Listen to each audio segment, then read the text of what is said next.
श्लोम I नबयो bless you. मैं विश्वास करता हूँ आप सब लोग ठीक होंगे।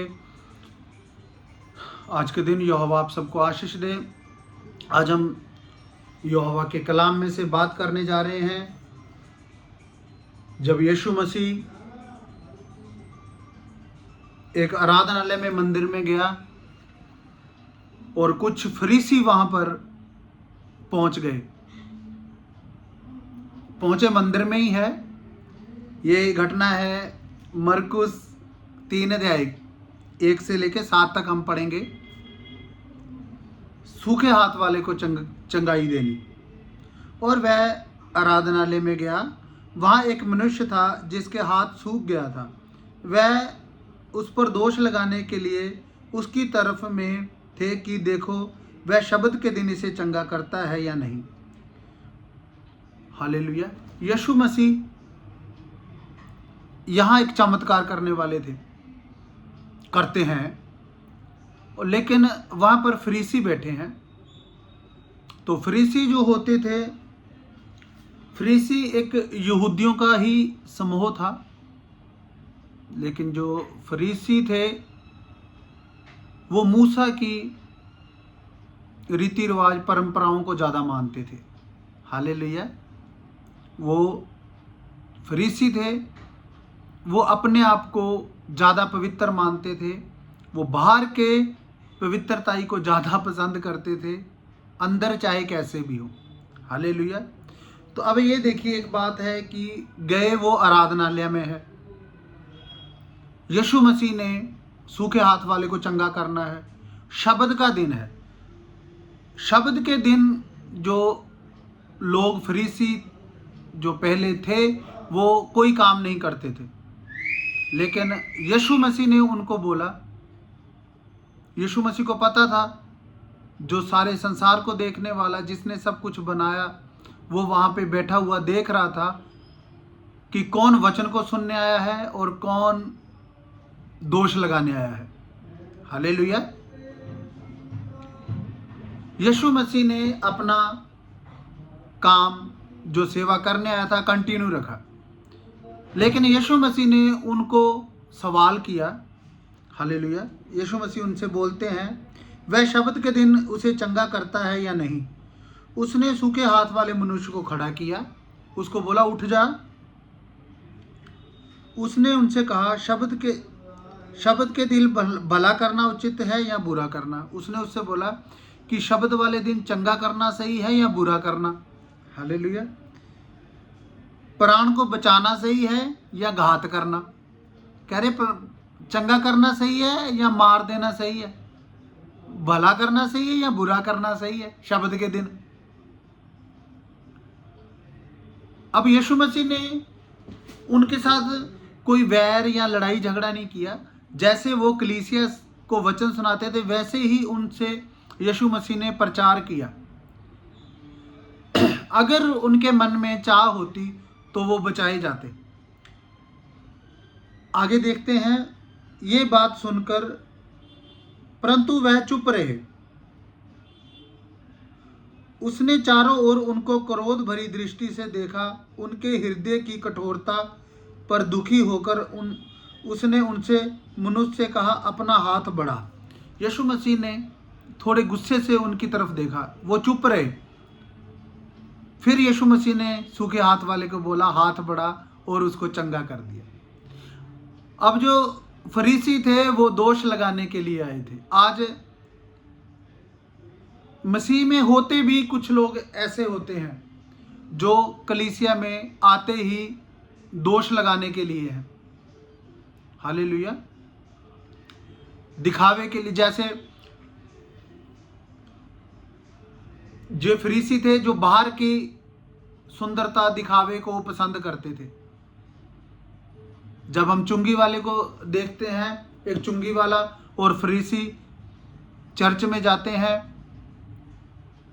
चुंगी वाला बाहर ही खड़ा होता है, फरीसी देखता है, अंदर जैसे ही पैर रखता देखता है कि ये चुंगी लेने वाला भी आया है। वो चुंगी लेने वाले, ब्याज पे पैसे देने वाले, टैक्स लेने वाले को बहुत ही गंदा समझते थे। वो फरीसी ने अपनी आंखें हाथ ऊपर किए, प्रार्थना वैसे ही कर रहा है जैसे धर्मी करते हैं, सारा कुछ हाथ ऊपर किए, धन्यवाद किया, प्रभु तेरा धन्यवाद करता हूँ, सारी वैसे ही रीति रिवाज किए जैसे हम बोलते हैं, यहोवा तेरे पास आता हूँ। कि मैं गलती यहाँ कर दी कि मैं इस चुंगी लेने वाला जैसा नहीं हूँ। ये उनमें सबसे खतरनाक बात थी, दोष लगाने वाली। कह रहा मैं चुंगी लेने वाला जैसा नहीं हूँ, मैं तो हफ्ते में इतने व्रत रखता हूँ, मैं ये नहीं करता, मैं ये नहीं करता, मतलब पाप कोई मैं नहीं करता। और घमंड भरी आंखों से आमीन करके और बैठ गया। अब बारी आई चुंगी लेने वाले की।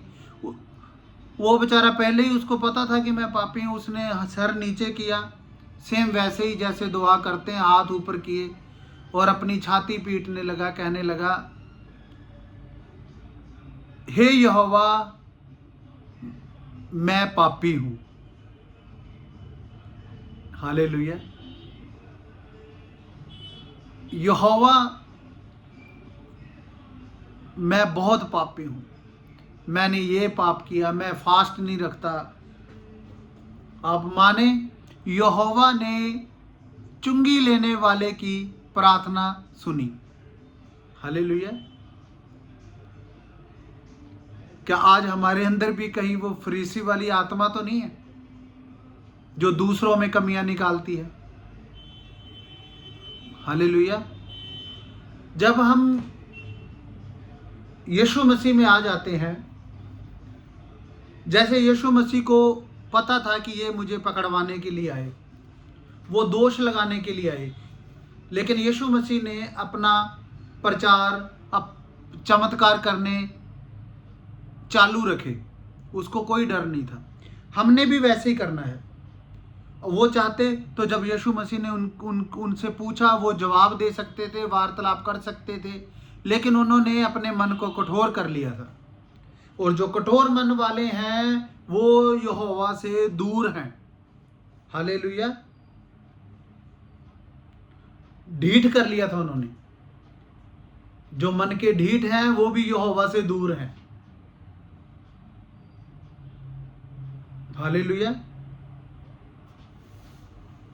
हमें भी यीशु मसीह की तरह अपना काम कंटिन्यू रखना है। जैसे कुछ नहीं पता होना चाहिए, इधर दाएं हजारों गिरे, इधर 2000 गिरे। जैसे घोड़े को वो लगा देते हैं ना, ऐसे खोपे से लगा देते हैं कि इधर उधर ना देखे, सीधा अपनी मंजिल की तरफ देखे। वैसे हमें रहना है, संसार की बातों की तरफ ध्यान नहीं देना। हालेलुया। फरीसियों वाला जीवन नहीं देना। आज हम क्या करते हैं, कलीसिया में अगर कोई ज़्यादा पैसे वाला है, अगर कोई ज़्यादा दसवांत देता है, उनके लिए बड़ा आगे कुर्सियां लगा दी जाती हैं। वो भी जिसके लिए कुर्सी लगी उसमें घमंड तो अपने आप ही आ जाएगा, फरीसी वाली आत्मा अपने आप ही आ जाएगी। जो यहोवा का घर है वो एक पवित्र स्थान है। जब मूसा को जलती झाड़ी दिखी, जब वो ऊपर गया तो यहोवा ने बोला कि अपने जूते उतार दे। हालेलुया। जूते जो हैं वो संसार को दिखाते हैं।